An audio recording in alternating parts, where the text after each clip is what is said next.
All right, fascia release for the legs. We'll go below the knee. So usually I will coach everybody to get a golf ball or a lacrosse ball and start with the arch of the foot. So we want to focus on the tripod of the foot here. So the tripod is going to be the arch. So basically from the heel, all right, to the ball of the foot right here. And as we talked about, and in these videos, I'm only going to take just a second or two in order to keep these quick to show you how to do this, okay? Go to the intro video if you're not sure how to actually do these.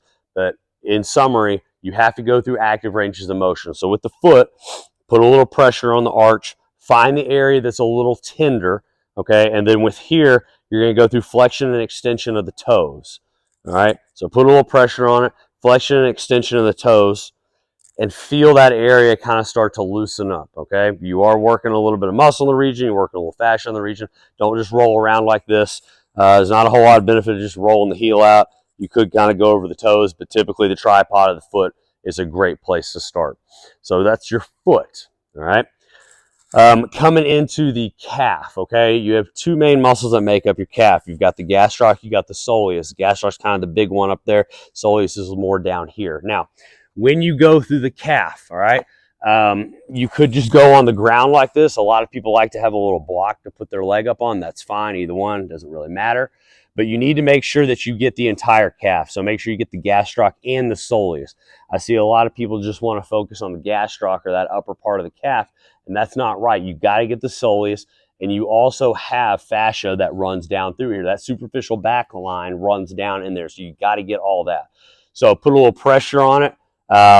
Start with, if a lacrosse ball is too intense, you can do the foam roller or you can do a tennis ball. I really don't like the foam roller at all. I use the foam roller for adductors and that's it pretty much. I recommend the tennis ball or lacrosse ball. I think you're able to isolate just a little bit better and kind of dig in there. So find the area, get all the way down to the soleus, find the region. Now let's just say this is my spot right here. From here, you can do a couple different things. You can go through just simple plantar flexion, dorsiflexion, okay? You could go through some range of motion, like make some big circles, clockwise, counterclockwise, almost like you're doing some ankle cars. If you don't know what ankle cars are, go to our video on controlled articular rotations and learn a little bit more about how cars can help with your joints. It's a good opportunity to work on those as well. Find that area, spend, 30, 45 seconds on it and just kind of work around it. Go through some range of motion. And kind of dig, find another one. So like I actually got one right here, and like I can feel that. That's kind of tender. So I'm going to go right here. Now, the gastroc is going to be more active when the leg is straight. The soleus will be a little more active when the knee is bent, okay? I don't really get into that a whole heck of a lot.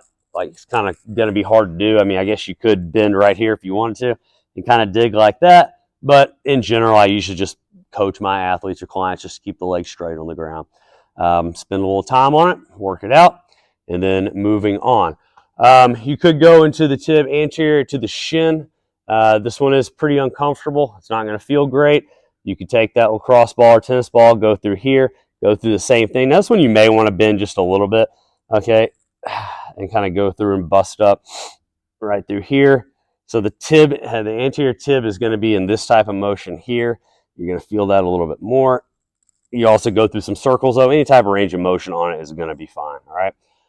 You got the peroneal group right through here. So they're going to be more like up and out, down and out. Same thing. You can feel through there.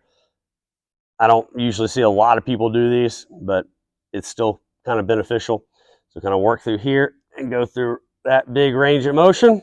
Take a little time, feel it out. And yeah, that is going to be fascia release, foam rolling, self-myofascial release, body work.